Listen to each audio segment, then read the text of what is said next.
Hello, I'm Tyler Light, and this is video log number 3, talking about the second discussion that I had with Zion. His American name is Thomas.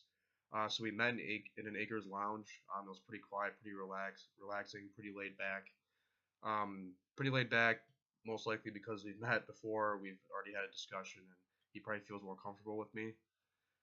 So going on talking about how involved his parents were and my parents were in our education. Some similarities that we had with each other is that our parents in elementary school, they kept track of our grades and our quizzes and test scores, and then they really punished us if it wasn't satisfactory. And then when we got to college, it was a little bit more laid back. And then obviously, if we didn't fulfill our standards, our parents would contact the teachers and make sure that we become more engaged as the semester and as the year goes on, which I thought that was pretty interesting. As my parents and his parents coming from completely different cultures, have very similar parenting structures, because we could not find an actual single difference between our parents and our educational experiences, besides that he came obviously in high school to the United States, and I've been in the United States my whole life. So no differences on that aspect.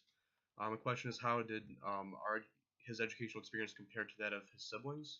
So because he's from China, he did not have any siblings. With that, the sibling law that a couple can only have one child. He does have a cousin that he's very close with that did go to school through college in Beijing, through her entire schooling, and he says that her parents were extremely strict and would beat her if she didn't get the grades that she wanted, that they wanted for her. But that did end up pushing her to being an extremely intelligent person and going to a really good college in Beijing. And I guess she graduates pretty soon from there, and he's pretty excited about it. So thinking about that, obviously, not a lot of parents beat their children, you would think, in America anymore. So it's definitely a big culture difference, and really put me. I took a step back and kind of like thought, oh, like that's really kind of interesting. Kind of shocked me for a second when he said that her parents actually still use physical force to try to make her be successful in school. Um, so what kinds of extracurricular activities, clubs was he involved in school? He did cross country in high school, and then he does different volunteer opportunities. Um, how much did grades matter to him, his family, and his community?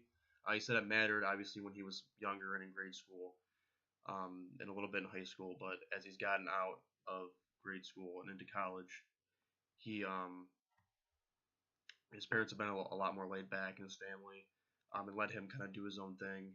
And they have a lot more faith in him to make the right choices because he's older and he's a lot more mature, which is very similar to my parents, as I discussed in the second video log.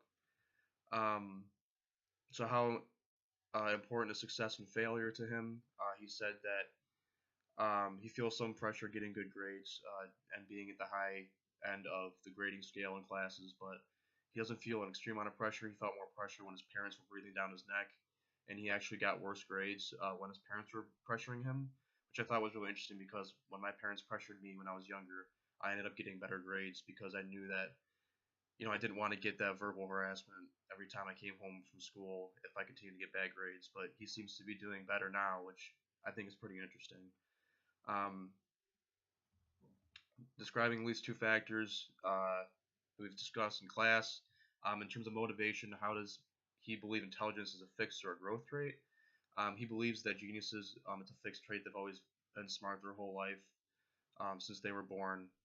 But for about 60 to 70% of the population, he believes that they're super hardworking and the hard work pays off and they become smarter as they become older and more mature in society, which I do believe as well. I believe that geniuses, they have always been smart, and most people, they have to work towards it.